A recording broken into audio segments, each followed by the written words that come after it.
안녕하십니까, 문톨란TV입니다. 위중교사 재판에 출석하는 잔뜩 겁먹은 초췌한 표정의 이재명의 모습입니다. 위중교사 30일 날 최후 진술, 그 다음에 검찰 구형이 있을 예정으로 있습니다.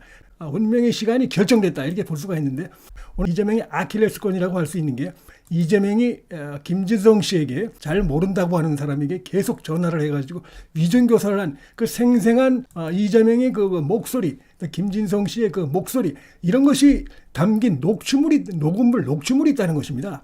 거기에 이제 김진성 씨가 자백을 했습니다. 법정에서 이재명의 그 생생한 음성이 들어있는 그 녹음물이 그 법정에서 재생이 됐습니다. 이거 들어보면 뭐 바로 알 수 있는 것이죠. 흥미로운 것은 이 재판장이 전체를 좀 들어봅시다. 자, 녹음 파일을 지금 그동안은 부분 제시했는데 한번 전체를 들어봅시다, 이렇게 나왔습니다. 녹음 파일이 4개, 그러니까 이재명이 김진성한테 전화한 것이 전부 4차례입니다. 이 자체가 벌써 이재명이 위중교사라는 걸 잘 보여주는 정황 증거죠. 4번씩이나 전화한 것이죠. 4번씩이나 30분씩이나 통화한 겁니다, 이게. 자, 이렇게 전체 녹음 파일을 들었으면 좋겠다 하는 건 검찰 입장에서는 와인하십니다. 좋습니다. 자, 이렇게 뭐 빼도 박도 못하는 것입니다. 분명합니다. 들어보면 오히려 이 전체를 듣자는 거에 대해서 이재명 측은 오히려 더 겁을 먹었을 가능성이 있어요. 왜냐하면 이들은 그동안 이제 법정에서 부분 요것이 이제 재생이 됐는데 그걸 가지고 이제 트집을 잡았죠. 요거 뭐 편집이 됐다 뭐 어쩌고 하면서 황당한 그 트집을 잡고 핑계거리를 거기서 만들어낼 수가 있었는데 전체를 트는 바람에 그런 핑계거리가 전혀 먹히지 않게 됐다는 것입니다. 뭐 여러 가지가 있는데 내가 타겟이었다, 억울하게 당했다, 뭐 이런 식으로 얘기해 달라. 시간도 많이 지나지 않았느냐, 세월이 지나지 않았느냐.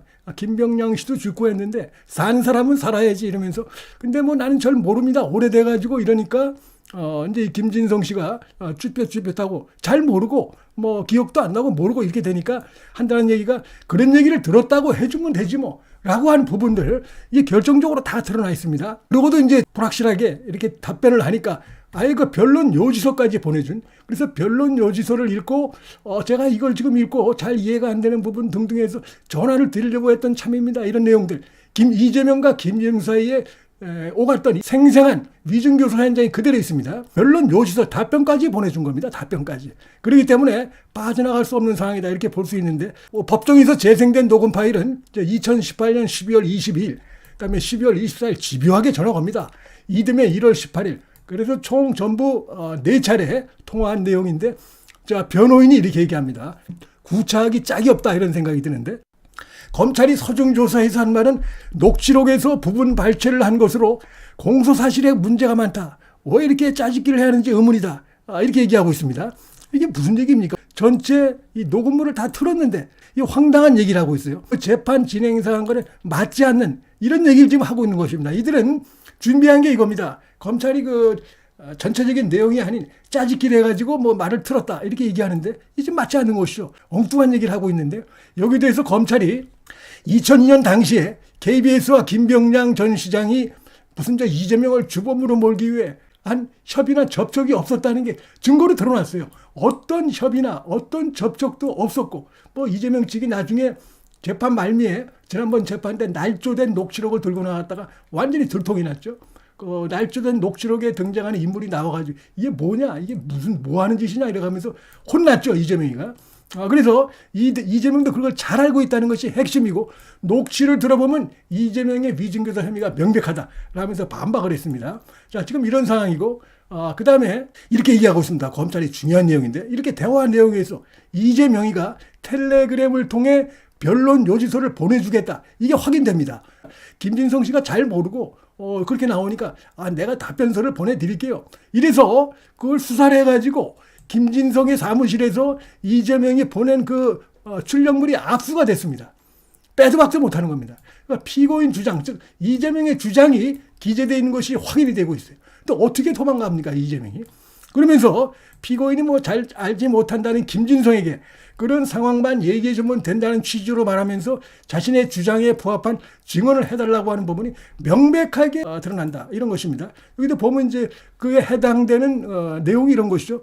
자, 김진성 씨가 어떤 취지로 얘기해야 됩니까? 이렇게 쭈뼛쭈뼛하고 이렇게 얘기를 하니까 내가 변론 요지를 하나 보내드릴게요 라고 하는 이런 부분들, 그걸 보면 제가 더 해드리겠습니다 라면서, 이때만 해도 김진성 씨가 이제 나중에 마음먹고 위증교사를 한 건데, 이 보면 전부 다 답변서를 보내줬다는 이 내용도 법정에서 다 이게 이제 재성이 됐어요. 이게 빠져나갈 수 없는 상황이라는 것입니다. 아킬레스건이 드러났다 이렇게 볼 수 있고요. 이런 상황에서 무슨 재판부가, 김동현이가 딴짓을 할 수가 없죠. 너무나 명백하고, 그 다음에 이건 합의부입니다. 합의부. 판자 혼자 하는 게 아닙니다. 합의부이기 때문에 도덕 말도 안 되는 것이고, 자, 그래서 이재명이는 고개 팍 수그리고 법정에 출석한 채 출석을 했지만 평소와 달리 한마디 발언도 하지 않았습니다. 뭐 발언할 수가 없죠. 자기가 뭐 녹음물이 생생하게 30분짜리가 틀어졌고, 그걸 들어보면 바로 알 수 있어요. 그렇기 때문에 한마디도 하지 못하는 것이고, 지금 변호인들도 무슨 뭐 이걸 들어보면은 검찰이 뭐 짜집기를 했다 뭐 이렇게 하는데, 황당한 얘기입니다. 진짜 해야 될 얘기 뭡니까? 다 들어보고 나더니, 봐라, 다 들어봤더니 검찰 주장과 달리 이재명이는 뭐 사실대로 얘기해달라는 그런 뜻이 나타나고 있지 않느냐, 이 얘기는 한마디도 하지 못하고 있습니다. 들어보면 바로 알 수 있기 때문에 기껏 한다는 게 무슨 엉뚱한 얘기나 하고 이러고 있는데, 이재명이도 법정에서 고개 팍 숙이고 앉아갖고 한마디도 하지 못하는 이런 모습을 보였습니다. 만약에 자기가 뭐 억울하다 할 말이 있으면 얘기해야죠. 재판장도 들어보셨지만 내가 이게 사실은 뭐 이렇게 아는 대로 얘기해달라고 하는 것이었습니다. 그동안 그렇게 주장했거든요. 이재명이가. 그 얘기를 해야 되는데 그 얘기를 전혀 못하고 이 꽉 다물고 있는 이런 점이 되어 있습니다. 30일 날 이제 검찰의 구형과 이재명의 최후 변론이 이제 진행될 예정이고, 그래서 아마 10월 말에서 11월 중에 이제 1심 선고가 나옵니다. 핵심은 이겁니다. 검찰이 특히 이제 핵심적으로 주장한 건 고의성, 이재명의 고의성이 있었다. 이게 굉장히 중요합니다. 뭐 예를 들어서 뭐 착각을 했다, 착오로 이렇게 했다, 이런 것조차도 허용되지 않게끔 분명하게 그동안 수사를 통해서 입수한 자료를 제출했다는 겁니다. 즉 이재명이가 잘 모른다는 그 김진성을 여러 차례 전화했다는 거, 그래가지고 변론 요지서까지 보내줬다는 거, 그리고 그 내용을 수사를 통해서 압수했다는 거, 그런 부분 때문에, 그리고 이재명이 주장하는 뭐 자기가 그런 식으로 모함을 받았다라고 주장하는 어떤 근거도 없다는 거. 이재명이가 그나마 하나 내세웠던 게 뭐 희한한 녹취록을 들고 나와서 지난번에 얘기했는데, 그 녹취록에 등장하는 그 인물, 이 KBS 이모정 기자가 이게 뭐냐, 날조됐다 라면서 강하게 비판해가지고 모든 것이 다 무너졌다는 것입니다. 그렇기 때문에 지금 이재명의 경우는 한마디로 얘기해서 고의성이 짙고, 위증교사 범에다가 뭡니까, 그 법정 재판부를 희롱하는 것이죠. 날조된 증거까지 내놓으려고 하다가 그대로 당했습니다. 특히 위증교사는 그 법정에서 아주 재판부들이 좋지 않게 보죠. 판사를 속이는 겁니다. 이건 판사를. 그래서 요거는 사실 실형, 징역형이 나올 가능성이 저는 대단히 크다고 보고, 그렇게 해야 된다고 봅니다. 그래서 어쩌면은 실형을 선고하고 법정 구속만 안 할 가능성도 있다고 봅니다. 이제 제1당의 대표니까 실형은 선고하고 뭐 징역이면 2년, 2년 반 선고하고 법정 구속만 안 할 가능성은 있을 수 있으나, 이거 가지고 다른 어떤 뭐 이 형량이 약한 그런 거는 불가능하다. 위증 교사는 더 형량이 세죠. 그다음에 이거 가지고 어떻게 됐습니까?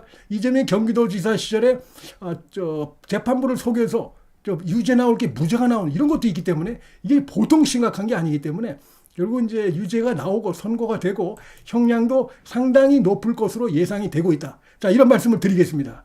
문틀란 TV 여기서 마치겠습니다. 시청해 주셔서 감사합니다.